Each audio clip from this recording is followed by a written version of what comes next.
Hi అండి, welcome to Food and Good channel. ఇవాళటి recipe వచ్చి వెజ్ శాండ్విచ్ అండి. ఇంట్లోనే ఎలా ప్రిపేర్ చేయాలో చూద్దాం. ముందుగా నేను ఇక్కడ ఒక బౌల్ తీసుకున్నానండి. అందులో 3 టేబుల్ స్పూన్ల ఉల్లిపాయ తరుగు, 2 టేబుల్ స్పూన్ల క్యాప్సికమ్ తరుగు, 2 టేబుల్ స్పూన్ల టమాటో తరుగు, 2 టేబుల్ స్పూన్ల కీరా తరుగు, అలాగే 2 టేబుల్ స్పూన్ల ఫ్రోజన్ కార్న్ వేసుకుంటున్నానండి. వేసుకొని కొద్దిగా సాల్ట్ వేసుకొని కలుపుకోవాలి. ఇందులో నేను ఒక 5 టేబుల్ స్పూన్స్ మైనీస్ తీసుకుంటున్నానండి. టోటల్గా 1/2 కప్ అంత మైనీస్ తీసుకొని మనం ఈ వెజిటేబుల్స్కి కూడా బాగా పట్టేలా మైనీస్ మొత్తం పూర్తిగా కలుపుకోవాలి. కలిపి పక్కన ఉంచుకోవాలి. ఇప్పుడు ఒక బ్రెడ్ స్లైస్ తీసుకొని దానికి బటర్ అప్లై చేసుకోవాలండి.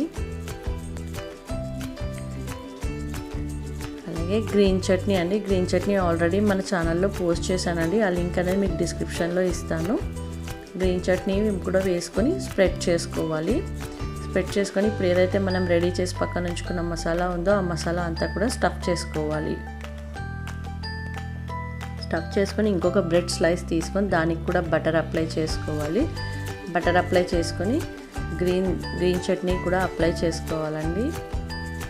ఇప్పుడు మన శాండ్విచ్ పైన కొద్దిగా చీజ్ వేసుకుంటున్నాను. చీజ్ అనేది మీ ఆప్షనల్, ఇక్కడ నేనైతే వేసుకుంటున్నాను. అలాగే కొద్దిగా చాట్ మసాలా వేసుకొని సెకండ్ బ్రెడ్ స్లైసెస్తో కవర్ చేసుకోవాలండి. కవర్ చేసుకొని ఇప్పుడు స్టవ్ పై ప్యాన్ పెట్టుకొని ఒక టేబుల్ స్పూన్ బటర్ వేసుకోవాలి.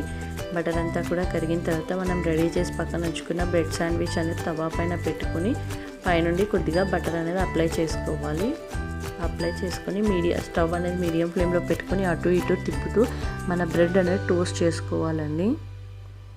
చూడండి, ఇక్కడ నాకు బ్రెడ్ అనేది టోస్ట్ అయిపోయింది. ఇప్పుడు దీన్ని ఒక సర్వింగ్ ప్లేట్లోకి తీసుకుందాము. తీసుకొని 2 ముక్కలుగా కట్ చేసుకోవాలి. కట్ చేసుకుంటే మన వేడి బ్రెడ్ శాండ్విచ్ అనేది రెడీ అయిపోయిందండి.